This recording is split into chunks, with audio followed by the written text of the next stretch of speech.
मिठी नदी गाळ उपसा प्रकरणातल्या मुख्य आरोपी केतन कदमला मुंबई उच्च न्यायालयाकडून जामीन मंजूर झाला। 65 कोटी रुपयांच्या घोटाळ्याची ईओडब्ल्यू कडून सखोल चौकशी सुरू आहे। गाळ उपसा प्रकरणात बीएमसी अधिकारी ठेकेदारांच्या संगनमताचा आरोप आहे।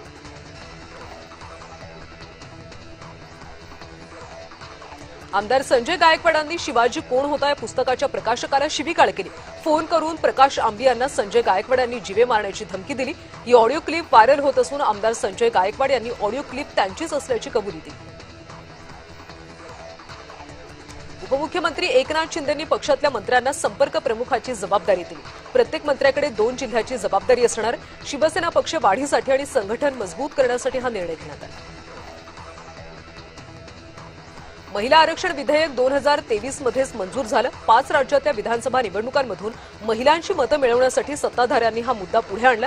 काँग्रेसनं नेहमीच महिलांचा सन्मान केला, महिलांना राजकारणात स्थान दिलं, असा दावा शोभा बच्छाव यांनी केला।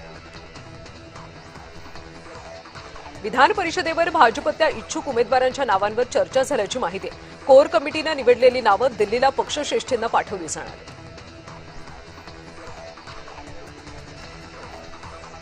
बारामती विधानसभा पोटनिवडणुकीसाठी सुनेत्रा पवारांनी काटेवाडीमध्ये मतदानाचा हक्क बजावला। यावेळी त्यांच्यासोबत पार्थ पवार सुद्धा उपस्थित होते। या निवडणुकीसाठी सुनेत्रा पवारांचं एकूण 23 उमेदवार रिंगणात आहेत।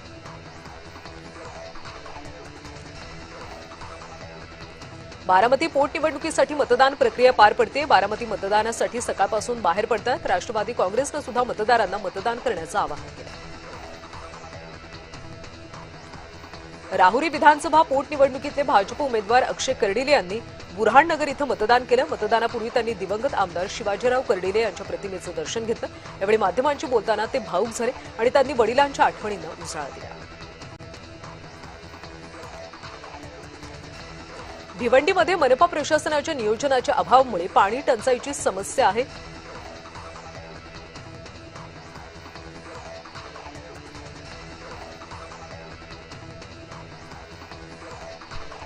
15 दिवसात पालिकेने श्वेतपत्रिका प्रसिद्ध करावी। पाणीपुरवठा सुरळीत न झाल्यास पालिका प्रशासनाविरोधात उग्र आंदोलन केलं जाईल असा इशारा आमदार रईस शेख यांनी दिला।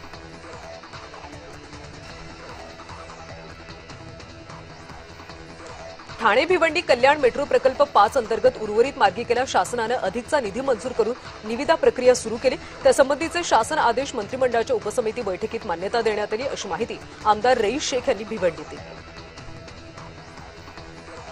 उल्हासनगर महापालिकेमध्ये भाजप नगरसेवकांनी गोंधळ घातला। डम्पिंग ग्राउंडच्या मुद्द्यावरून भाजप आक्रमक झाले। यावेळी भाजप नगरसेवक आणि सुरक्षा रक्षकांमध्ये झटापट झाली असून स्वीय सचिवाला सुद्धा मारहाण झाली। नागपूर महानगरपालिकेच्या सर्वसाधारण सभेमध्ये सुरक्षेचा प्रश्न पुन्हा ऐरणीवर आला। नगरसेवकांसोबत कार्यकर्ते, मित्र आणि नातेवाईक सभागृहात पोहोचल्यानं गोंधळ निर्माण झाला। सुरक्षा रक्षकांचा डोळा चुकून समर्थकांनी सभागृहात प्रवेश केला। महापौर नीता ठाकरेंनी यावर संताप व्यक्त करत नगरसेवकांना जबाबदार धरले।